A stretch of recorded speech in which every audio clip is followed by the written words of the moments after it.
너무 나는 성공했다, 이런 성공 관련된 영상들이 많은 것 같아서 제가 사업을 실패했던 이유를 말씀드려 볼게요. 이걸 아시고 사업을 하신다면 분명히 시행착오를 덜 겪으시게 될 겁니다.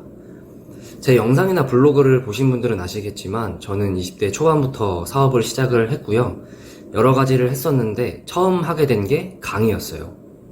내 강의는 이런 식으로 했었고, 어떤 강의냐면 호주 워킹홀리데이에 대한 강의였는데요. 저는 2013년 12월부터 14년 10월까지 1년 가까이 호주 워킹홀리데이 생활을 했었고, 당시에 투잡을 뛰면서 월에 한 800 정도의 수익을 챙겼었어요. 공장에서 새벽 12시부터 오전 9시까지 일을 하고, 이제 오전 11시부터 오후 4, 5시까지 하우스키퍼라고 해서 호텔 객실 정리하고 청소해주는 그런 일을 했었거든요. 이제 그렇게 해서 정말 쉬는 날 거의 없이 일만 했었어요. 우리나라랑 다르게 거기는 이제 휴일 근무를 하면은 근무 수당이 2배였거든요. 이제 밤을 새면서 일을 하는 것도 수당을 더 챙겨줬었고, 그렇게 일주일에 거의 쉬는 날 없이 주 7일을 일을 해서 한 주에 2,000불씩 벌었었거든요. 그렇게 해서 한 주에 200만원씩, 거의 월에 800만원씩 그렇게 벌게 됐었어요. 워홀하고 한국 와서 블로그를 시작을 했는데, 일상글 적다가 워홀 얘기를 적어봐야겠다 생각을 하고 저의 워킹홀리데이 얘기를 적어 나가기 시작을 했고요. 그때 올리자마자 반응이 너무 좋았었어요.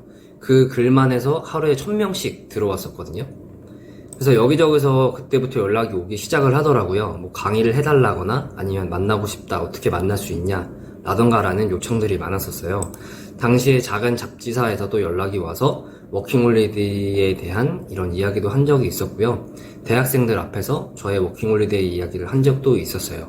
이렇게 많은 연락이 오다 보니까 이걸 돈으로 어떻게 바꿀 수 있을까라는 생각을 했고, 이걸 강의화해서 팔기 시작을 했습니다.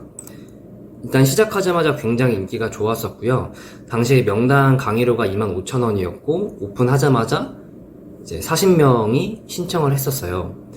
이렇게 해가지고 월에 돈을 800씩 어떻게 제가 벌게 됐는지 그 이야기를 전부 하게 됐고요.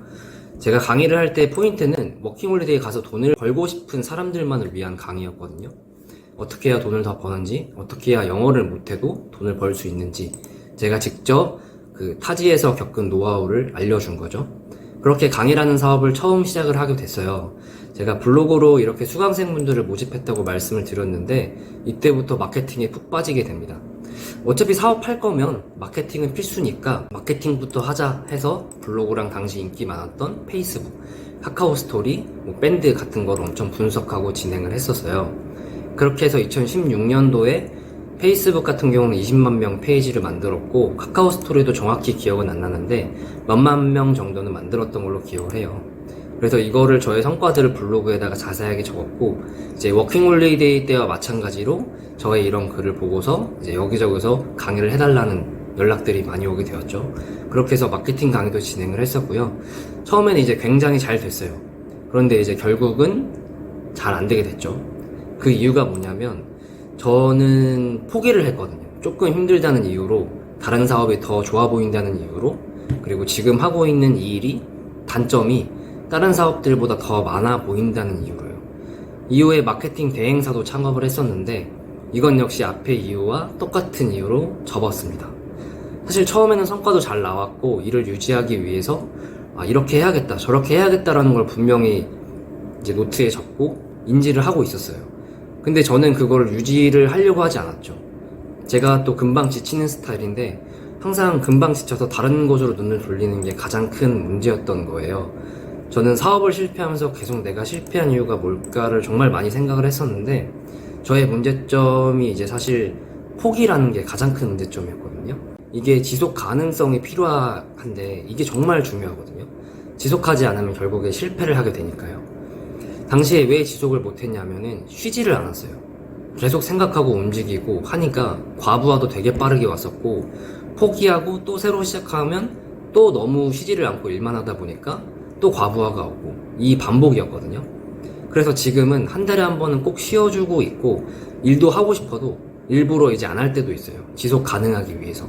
이 영상을 찍는 날도 일요일인데, 오늘 같은 경우도 빨리 이걸 찍고 퇴근하려고 빨리빨리 찍으려고 하고 있습니다. 쉬어야 되니까. 그래야 유튜브를 계속 할 수 있으니까요. 그리고 두 번째로는 회사 생활의 부재예요. 사업을 하려면 회사 생활 따위는 필요 없다고 정말 단호하게 생각을 했었거든요, 그때는. 그런데 사업을 하다 보니까 회사가 어떻게 돌아가는 거지라는 생각이 강하게 들더라고요. 이제 회사 생활을 안 해봤으니까 어떻게 운영이 되는지, 어떻게 운영을 해야 되는지 하나도 감이 안 잡히는 거예요, 그때 당시에는. 그래서 이 생각을 하고 안 되겠다, 바로 회사에 입사를 해보자 하고 마케팅 대행사에 들어가게 된 거고요. 다 그런 건 아니겠지만 개인적으로 사업을 하신다라면 회사 생활을 일단 해보시는 걸 저는 개인적으로 추천을 드려요. 그래야 회사는 이렇게 체계적으로 돌아가는구나 라는 걸 알 수 있고 이걸 자신이 만든 회사에 써먹을 수가 있거든요. 정리하자면 첫째는 지속 가능성이고 둘째는 회사 생활의 부재라고 볼 수가 있고요. 자잘하게 또 굉장히 많지만 이 두 가지가 지금까지 제가 사업을 했던 것들을 접게 된 가장 큰 이유였던 것 같아요. 지금은 저의 문제점을 고치고 사업을 하고 있고 지금도 저의 문제점은 계속 나와요. 그걸 계속 고쳐나가는 게 사업인 것 같다고 저는 개인적으로 생각을 해요. 그래서 처음 사업을 하신다면 아무리 못해도 1년 정도는 꾸준히 해본다는 생각으로 포기하지 않고 한다라는 생각으로 해보신다면 분명 저보다 실패를 덜 겪게 되실 거라고 장담합니다. 그래서 스마트 스토어도 마찬가지로 시작을 하셨다면 일단 1년 정도는 계속 정보도 찾아보시고 그걸 따라서 해보시고 하시면 되게 도움이 많이 되실 거예요. 포기하지 않고 하신다면 분명히 월급 정도 이상의 수익은 가져가실 수 있습니다. 그 관련된 내용은 저희 유튜브에도 있고 저희 블로그에도 있으니까 보시면서 따라하시면 되시고요. 저의 이야기가 도움이 되셨다면 구독과 좋아요 부탁드리겠습니다. 채널을 유지하는 데 큰 힘이 됩니다. 앞으로 쇼핑몰이나 1인 기업에 도움이 될 내용들 올려보겠습니다. 감사합니다.